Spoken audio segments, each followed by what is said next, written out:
You are watching the Global Gamers Invitational Tournament brought to you by iFixit. SCVs for the real world. The Handsome Nerd attire for the handsomest of nerds. And Esports United, sponsored by Intel. This broadcast is also made possible by IC Cup TV, TeamLiquid.net, and of course, Blizzard Entertainment. Hello everyone and welcome back to the Global Gamers Invitational. This is Game 3 between DarKFoRcE, our red Zerg, and Dimaga, our blue Zerg. We are here on Lost Temple. DarKFoRcE really on the ropes here, facing elimination. As we were just saying, Dimaga, a more famous Zerg player, but a lot of that is due to timing. He was earlier on the scene, really made a name for himself. DarKFoRcE, however, hasn't had the opportunity to really shine in any big tournaments yet. And this would be a good chance for him to win, coming back 2 games down to Dimaga, and hopefully he can do that, because it would be a shame to see a second series going 3-0. Yeah, and Dimaga in the first 2 games has just showcased his amazing ability to control his units so well. And this time we are going to see Lost Temple, cross positions. This will mean that we're probably going to be seeing a little bit longer of a game. Once the players scout the positions, we might even see dual Roach builds, playing for a little bit longer, getting up to layer tech, mutas, and playing more of the later game Zerg versus Zerg, which is so interesting, but you don't get to see as often.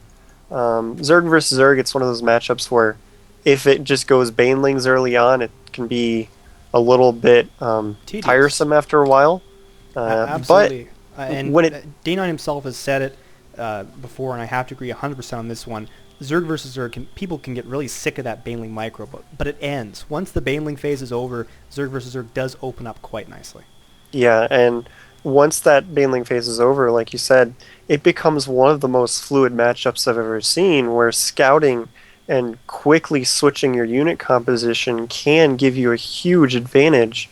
I remember Katz and Chef played a game in the beta once, where they had about 5 different tech switches each, trying to get the unit advantage on their opponent. It was just completely insane, relentlessly scouting each other, trying to counter their opponent's army composition constantly.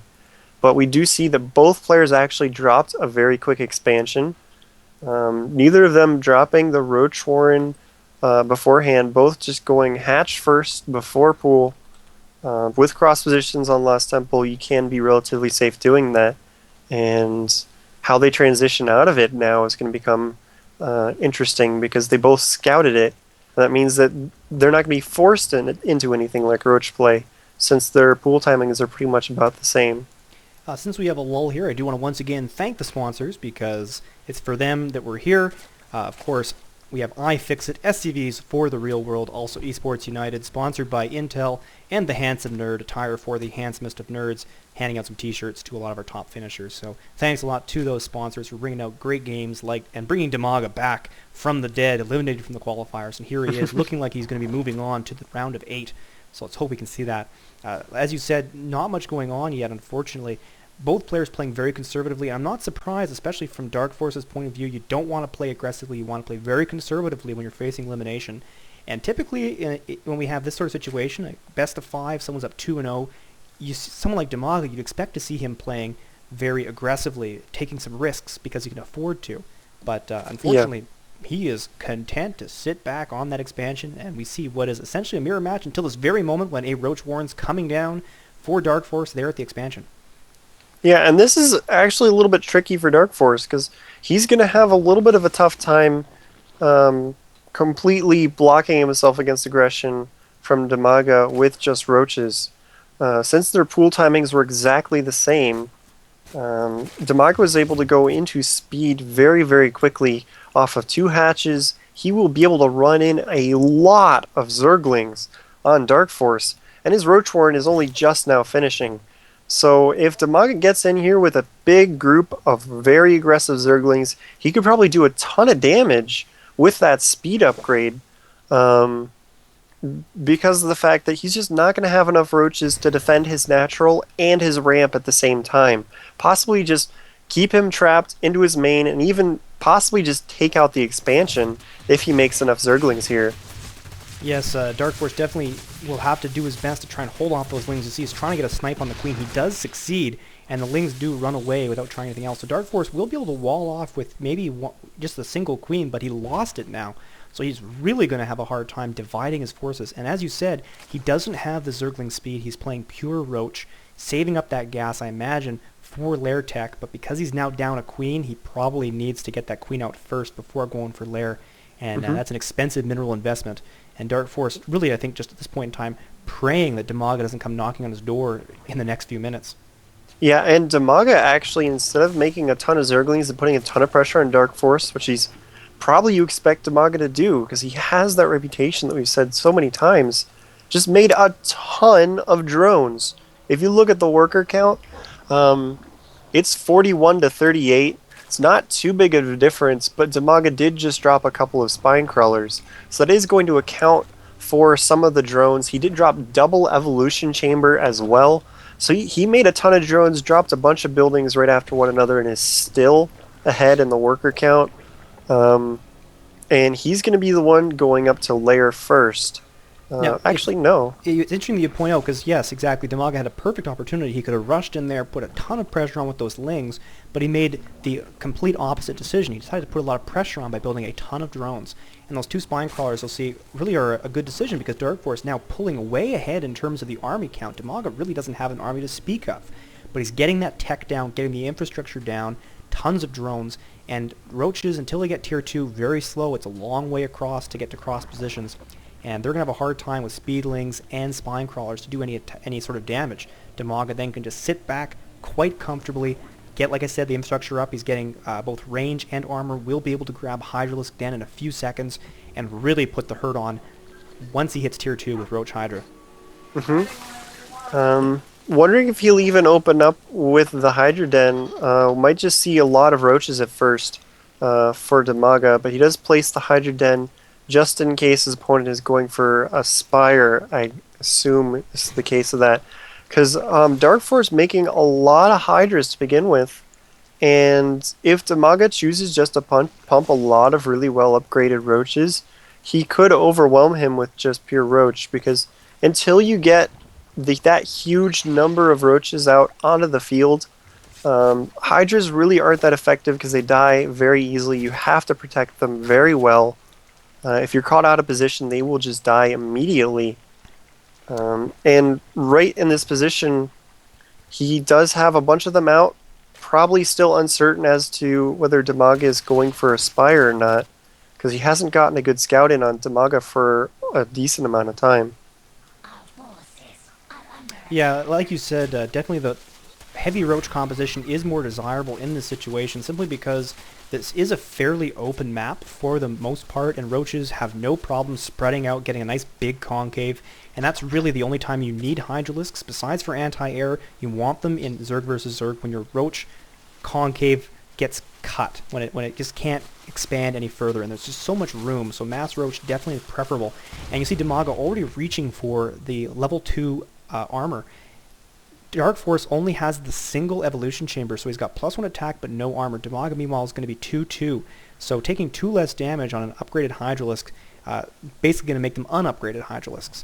So very, very large advantage, and Dimaga clearly planning for some sort of push. He's got those Overlords laying down some temporary creep, and beginning to rally his forces in a forward position. Both players going for the gold, getting their third bases real quick. Yeah, if you look at it, DarKFoRcE still has the unit advantage. He's got 25 Roaches to the 19. He does have those Hydras. He has 8 versus 6. But Dimaga still has that force of Zerglings that he's running around. And if he can keep those alive and run them into the battle once the concaves are set up, he could do some damage. Gotta make sure these Roaches do not pick those off.